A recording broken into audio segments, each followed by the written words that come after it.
Did you ever want to get strangled by magical chains? Or crush your enemy with so large a wave that it crushes you too? Or do you just want to see how exactly visiting court is good for your future?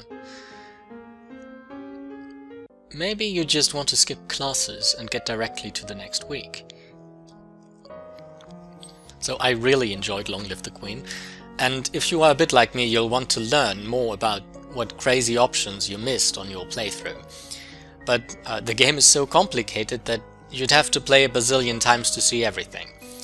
So personally, I just chose to decompile and read the scripts, but that's not for everyone, so I decided to make a mod that helps people find and explore everything in-game.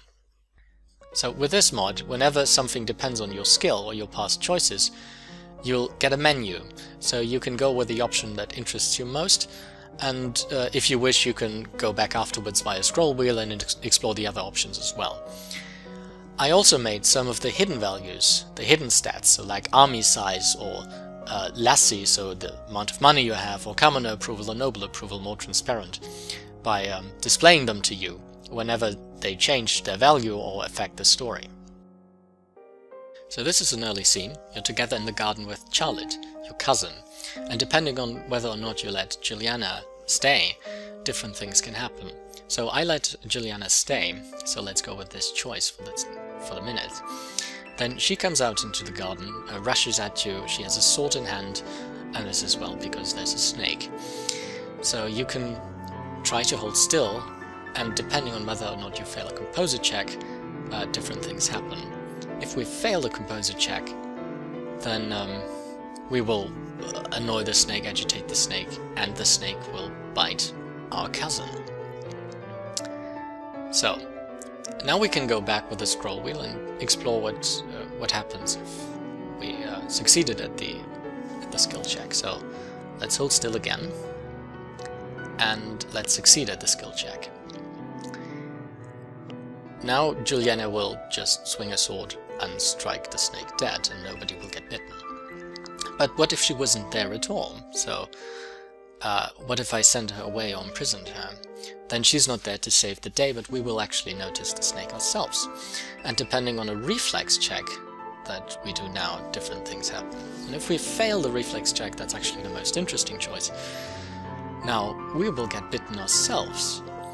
And this is when Charlotte deploys her healing powers, something we didn't even know, so Elodie didn't even know she had. Which is kind of an interesting and important fact that becomes important later in the story. The mod is somewhat configurable, so even if you choose to decide the outcome of skill checks, there's still a question of whether or not you want to pick classes for Elodie.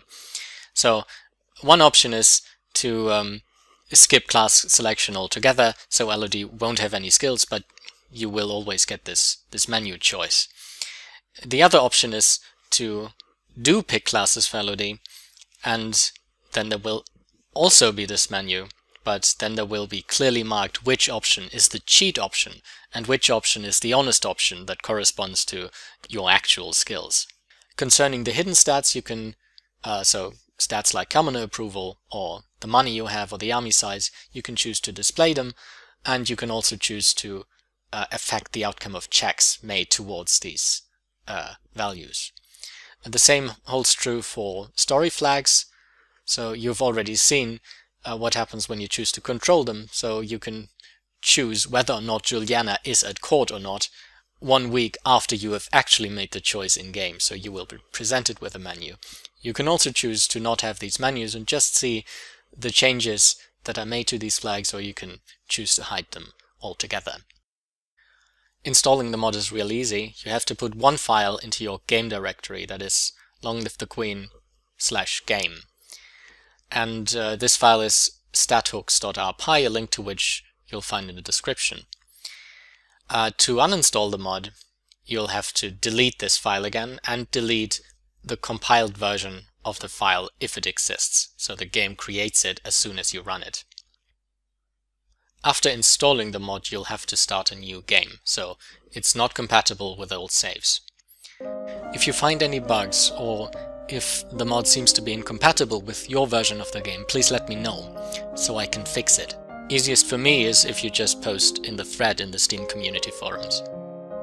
So I hope you like the mod, thanks for checking it out, have a good day, have fun, and don't die too much.